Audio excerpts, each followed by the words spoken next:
Na kutoka CGTN Kimataifa, hii ni Nuru ya Mashariki tuliokuandalia.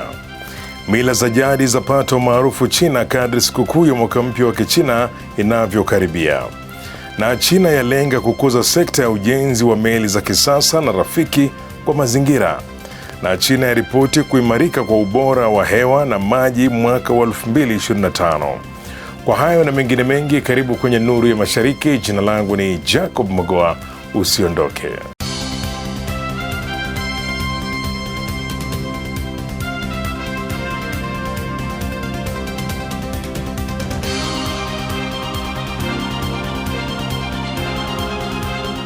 Na mkadri sikukuu ya mwaka mpya wa Kichina inavyokaribia, mila za jadi na kampeni za utamaduni na utalii zinaendelea kushika kasi kote nchini China, zikiongeza shamra za sherehe na kuchochea matumizi, huku nchi ikijiandaa kukaribisha mwaka mpya wa farasi. Ronald Mutie anatueleza zaidi. Kadri mwaka mpya wa Kichina unavyokaribia, maonesho ya jadi ya watu na bidhaa za urithi za kitamaduni za China zimeendelea kushuhudia ongezeko kubwa na umaarufu kote nchini, zikiongezea mvuto wa kitamaduni katika mazingira ya sherehe.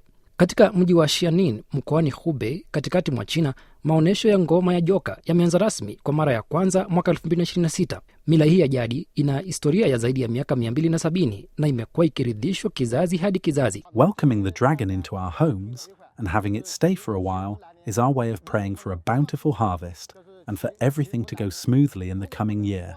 Katika mkoa wa Shanzi kaskazini mwa China, mila ya kutengeneza mikate ya mvuke ijulikanayo kama huamo bado ni sehemu muhimu ya sherehe za sikukuu. Katika warsha ya mikate hiyo katika wilaya ya Wenshi, mmiliki wa duka Fan Shubo amekuwa na shughuli nyingi akitengeneza mikate yenye mapambo ya farasi. With the Spring Festival just around the corner, we have prepared Year of the Horse gift sets. For example, this piece features small horses forming the numbers 2026. The colors are vibrant. Na katika mkoa wa Anhui mashariki mwa China, mafundi wamejikita kikamilifu katika kutengeneza sanaa ya kuchora moto kwenye mabuyu, ambayo ni urithi wa kitamaduni wa kiwango cha mkoa. Mchanganyiko wa ufundi wa jadi na mandhari ya alama ya nyota ya mwaka umefanya bidhaa hizi kupendwa sana sokoni.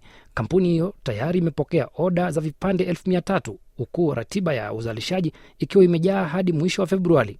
Wakati huo China imezindua kampeni ya mwezi mmoja ya utamaduni na utalii, ikijumuisha shughuli mbalimbali na hatua za matangazo ili kukidhi vyema mahitaji ya wananchi. Kampeni hiyo itakayodumu kuanzia mwishoni mwa Januari hadi mapema Machi itakuwa na takriban shughuli 30,000 zikifanyika kote nchini na zikitoa bidhaa za matukio ya msimu yanayolenga mila za jadi za mwaka mpya, maonesho ya sanaa na tamaduni. Zaidi ya dola za Marekani milioni 51 zitatolewa kama vocha na ruzuku za matumizi, pamoja na hatua nyingine kama punguzo la tiketi, vifurushi vya tiketi na ruzuku kwa watalii katika maeneo mbalimbali. Kampeni hiyo ilizinduliwa rasmi katika mji wa Jiashou mkoani Fujian mashariki mwa China na Wizara ya Utamaduni na Utalii. China imeweka mkazo mkubwa katika kuendeleza sekta yake ya ujenzi wa meli kwa kuzingatia teknolojia za kisasa na uzalishaji unaolinda mazingira. Kupitia mipango yake ya kitaifa ya maendeleo, serikali ya China inalenga kuimarisha ushindani wa kimataifa kwa kuboresha uwezo wa uzalishaji wa meli za hali ya juu. Sibi Wanjala anakamilisha taarifa hiyo. Sekta ya ujenzi wa meli nchini China, inayotambuliwa kama sekta muhimu ya kimkakati, inaendelea kubadilika kwa kasi kuelekea uzalishaji wa kisasa na rafiki kwa mazingira. Kampuni za serikali pamoja na zile binafsi zinaongeza juhudi za kuboresha teknolojia, hasa katika utengenezaji wa meli za kisasa na zisizoathiri mazingira. Kampuni ya Dalian Shipbuilding Industry, mojawapo ya kampuni kongwe za serikali katika ujenzi wa meli, imepiga hatua kubwa katika miaka ya hivi karibuni, hususan katika ujenzi wa meli za kubeba gesi asilia iliyoyeyushwa. Mafanikio haya yanaonekana kupitia ongezeko kubwa la oda. Chini ya mpango wa 15 wa maendeleo wa miaka 5, yani 2026-2030, China inalenga kuongeza kwa kiasi kikubwa uzalishaji wa meli za kijani na za hali ya juu, ikiwemo meli kubwa za LNG, meli kubwa za makontena pamoja na vifaa vya uhandisi wa baharini. Dalian Shipbuilding inaendelea kutekeleza malengo haya kupitia maboresho ya kiteknolojia na kuimarisha ufanisi wa uzalishaji. Wakati huo huo, makampuni binafsi yanaendelea kuwa na mchango mkubwa katika mageuzi ya sekta hiyo. Kampuni ya Hengling Group, mojawapo ya kampuni binafsi kubwa katika ujenzi wa meli, ilikamilisha ujenzi wa kiwanda cha kisasa cha uzalishaji wa meli mjini Dalian ndani ya siku 150 pekee, hatua iliyoweka rekodi mpya nchini China. Kituo hiki kimeundwa kusaidia uzalishaji wa ubora wa juu pamoja na upanuzi wa haraka wa uwezo wa uzalishaji kulingana na sera za kitaifa zinazohimiza ushiriki wa sekta binafsi katika kuboresha viwanda. Mwenyekiti wa Hengling Group amesema ujenzi wa meli ni kazi ngumu sana inayohitaji nguvu kazi kubwa, mtaji mkubwa na teknolojia ya hali ya juu. Aliongeza kuwa kampuni hiyo inalenga kubadili mfumo wa uzalishaji kwa kuanza kujenga meli kwa makundi makubwa badala ya moja moja. Lengo letu ni kujenga meli 10, 20, 30 au hata zaidi kwa wakati mmoja na hatimaye kufikia hatua ya kuamua bei yetu wenyewe katika soko la kimataifa. China imeendelea kupiga hatua katika ulinzi wa mazingira mwaka jana, huku takwimu mpya zikionyesha maboresho ya kuridhisha katika ubora wa hewa na maji kote nchini humo. Ripoti hiyo imetolewa na Wizara ya Ekolojia na Mazingira ya China. Tom Wanjala ana maelezo zaidi. Wizara ya Ekolojia na Mazingira ya China imesema kuwa ubora wa hewa umeendelea kuimarika mwaka wa 2025. Kiwango cha chembechembe hatari za PM2.5 katika miji 339 kilishuka hadi mikrogramu 28 kwa kila mita ya ujazo, sawa na punguzo la 4.4% ikilinganishwa na mwaka wa 2024. Vilevile, kiwango cha PM10 kilipungua kwa 2.0% na kufikia mikrogramu 48. Bila kuhesabu siku zilizoathiriwa na dhoruba kali za mchanga na vumbi, takriban 89% ya siku zote mwaka mzima zilikuwa na hewa safi, hali iliyo bora zaidi ikilinganishwa na mwaka wa 2024. Kwa upande wa maji, hali pia imeimarika. Zaidi ya 91% ya maeneo ya maji yanayofuatiliwa nchini China yalikuwa na maji yenye ubora mzuri. Idadi ya maeneo yenye maji chafu sana iliendelea kuwa ndogo na kubaki katika kiwango cha 0.6%. Mito mikubwa kama Yangtze na Yellow River pamoja na mabonde mengine muhimu yaliripoti maji safi katika zaidi ya 93% ya maeneo yaliyopimwa. Aidha, ubora wa maji katika maziwa na mabwawa makuu nao umeongezeka, huku takriban 79% yake yakiwa na maji safi na salama kwa mazingira. Katika kikao maalum cha majadiliano kuhusu kuhudumia uwekezaji wa kigeni wakati wa kipindi cha mpango wa 15 wa miaka 5 kilichofanyika Beijing, wawakilishi wa makampuni ya kigeni walisema kuwa maendeleo ya haraka ya China katika nyanja kama vile akili bandia na bioteknolojia ya dawa yamevutia umakini wa kimataifa, huku uwezo wake wa ubunifu unaokuwa ukijitokeza kama nguvu kuu inayovutia uwekezaji wa kigeni wa muda mrefu. Hamis Darwish anaripoti zaidi. Makampuni mengi ya kigeni Jumatano yalionyesha kuendelea kuwa na imani kubwa na soko la China na yakathibitisha tena dhamira yao ya kupanua uwekezaji nchini humo. I think the greatest potential lies in making use of the new economy and innovations for furthering development in various industries. We have plans to continue to develop and grow in China, specifically a plan for a comprehensive integrated medical campus in Beijing. Well, the economy has been changing quite a bit recently, and sectors are emerging like high-tech, it's advanced technologies, and these are all sectors which are very close to the heart of German industry. At the same time, China continues to be an important market by itself, and German industry is happy to be part of that. Liu Zhengfu wa Baraza la China la kukuza biashara ya kimataifa CCPIT, ambaye ndio mratibu wa mkutano wa Jumatano, alisema hatua zaidi zitachukuliwa mwaka 2026 ili kukuza uwekezaji wa kigeni. Makampuni mengi zaidi yenye mitaji ya kigeni yanaonyesha kupitia vitendo halisi kwamba kuwekeza China ni kuwekeza katika siku zijazo. Tangu mwaka 2026, CCPIT itaendelea kutumia kikamilifu nguvu zake na kuchukua hatua mbalimbali kusaidia makampuni ya kigeni kuota mizizi nchini China kwa maendeleo ya muda mrefu. Vifaa mahiri vinavyovaliwa vinaendelea kuwa sehemu ya maisha ya kila siku nchini China, huku mauzo ya saa janja na miwani janja yakibadilisha kwa kasi soko la elektroniki za watumiaji. Nilifuatilia taarifa hiyo na kukuandalia ripoti ifuatayo. Katika wilaya ya Chaoyang, Beijing, saa janja zimekuwa chaguo maarufu kwa wanunuzi wanaotafuta kufuatilia usingizi, mapigo ya moyo na kiwango cha msongo wa mawazo.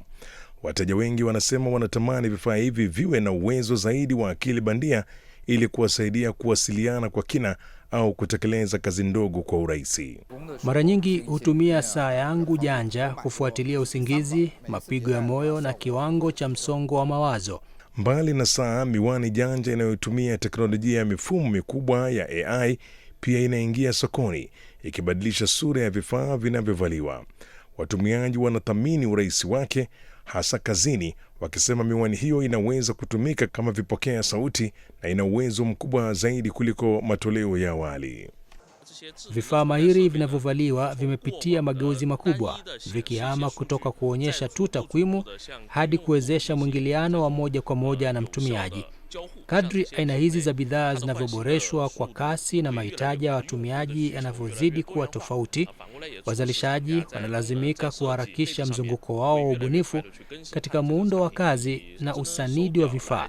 Kwa mfano, mauzo ya saa janja katika kundi hili yameongezeka kwa zaidi ya 40% ikilinganishwa na kipindi kama hicho mwaka 2024. Takwimu za kimataifa zinaonyesha kuwa katika robo tatu za kwanza za mwaka jana, usafirishaji wa vifaa vinavyovaliwa mkononi duniani ulifikia milioni 150, ikiwa ni ongezeko la 10% kwa mwaka. China pekee ilisafirisha jumla ya milioni 58.43, ikiwa ni ongezeko la 27.6. Kwa upande wa miwani janja, usafirishaji wa dunia ulifikia milioni 4.065 katika nusu ya kwanza ya mwaka jana, huku China ikivuka vifaa milioni 1. Na kwenye sehemu yetu ifahamu China hii leo, Zakia Pong anatufahamisha kuhusu ufugaji wa mbuni huko mkoani Jiangsu, mashariki mwa China, ambao sasa umesaidia kutoa ajira lakini pia na kufuatiliwa sana mtandaoni. Hebu tujiunge naye basi Zakia Pong atufahamishe mengi katika ripoti hiyo.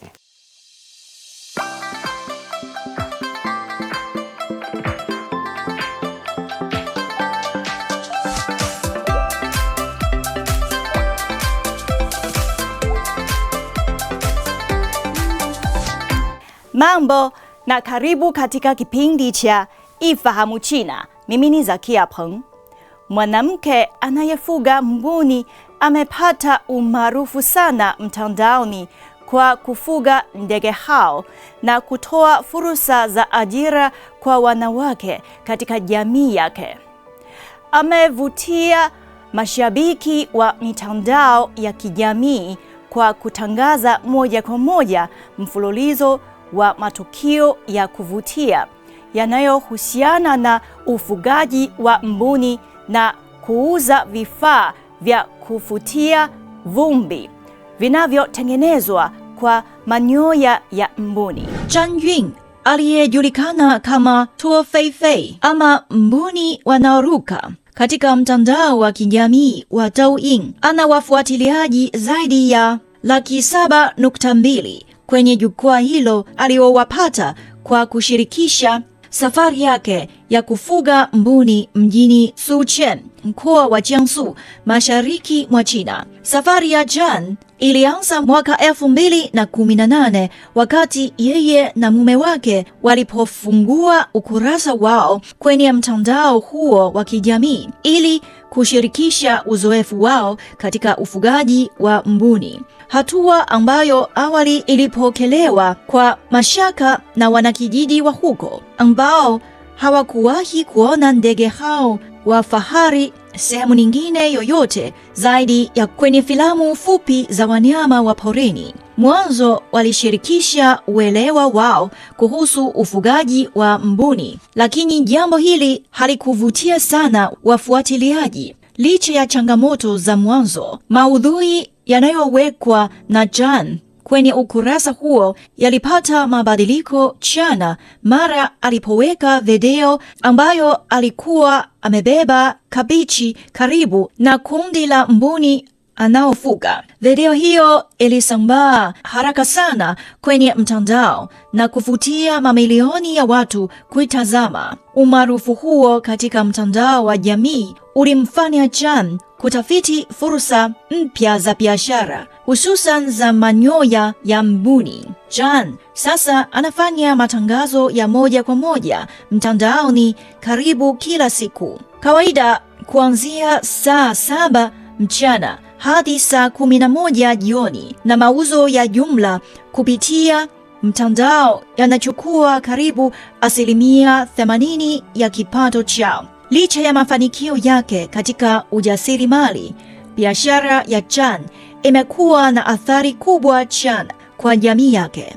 Katika kiwanda chake ambacho kila siku kinazalisha karibu vifaa 5,000 vya kufutia vumbi vinavyotengenezwa kwa manyoya ya mbuni, wengi wa wafanyakazi wake ni wanawake kutoka vijiji vya jirani.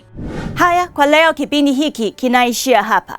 Katika kipindi kijacho nitaendelea kukuletea mambo mengine yanayovutia kuhusu utamaduni na jamii ya China. Asante kwa kuwa nami. Mimi ni Zakia Peng. Kwa heri. Na kwenye sehemu yetu ya Jifunze Kichina, katika sehemu hii tunakuletea masomo ya lugha ya Kichina hatua kwa hatua na kwa njia ambayo ni rahisi zaidi na ya kuvutia. Karibu basi kwa pamoja tuweze kujifunza lugha ya Kichina.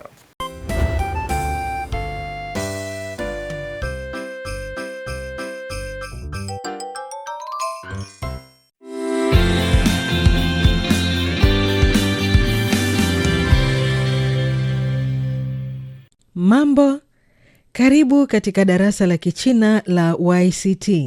Somo la YCT ni mfumo wa mafunzo ya lugha ya Kichina unaoongoza watoto kujifunza Kichina kwa ufanisi na kuinua kiwango chao cha uelewa wa lugha ya Kichina kwa pande zote. Leo ni darasa la marudio. Hebu tufanye mazoezi pamoja na mwalimu. Mtoto wa chura anamtafuta mama yake. Mtoto wa chura alitengana na mama yake. Tafadhali msaidie. Ni pale tu utakaposoma herufi za Kichina kwa usahihi, mtoto huyu wa chura ataweza kuruka kwenye jani la yungiyungi linalofuata na hatimaye kuungana na mama yake. Ta chang dian hao谁高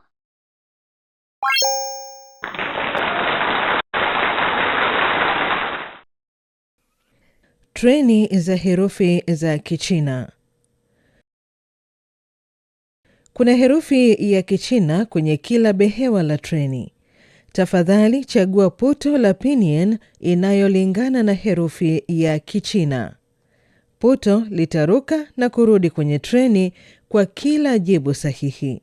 Je, unaweza kusaidia kurudisha maputo yote? Ge ge he he shou shou yu yu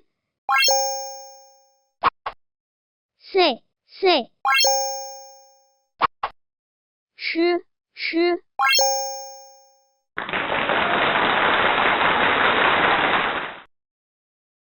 Tafadhali unganisha maneno kwenye kadi kuwa sentensi.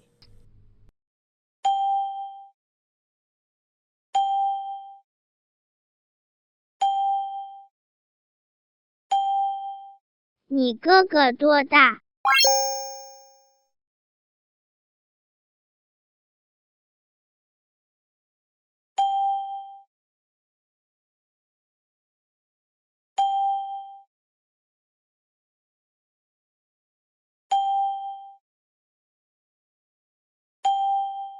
你姐姐在家吗？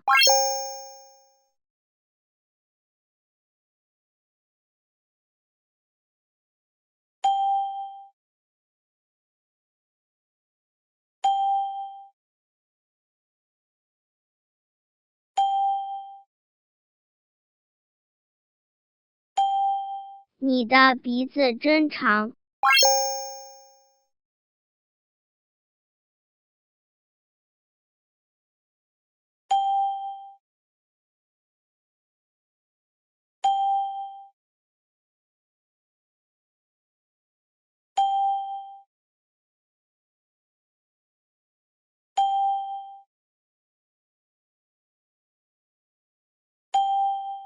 他很喜欢吃面条。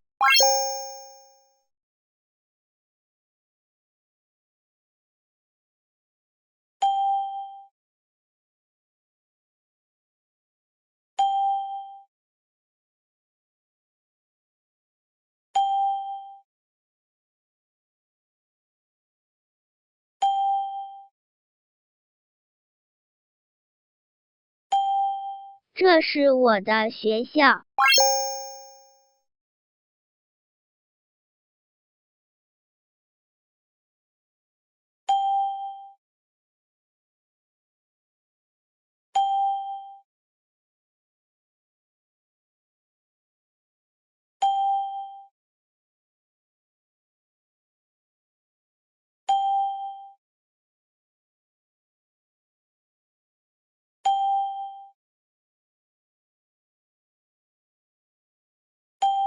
我家有4口人。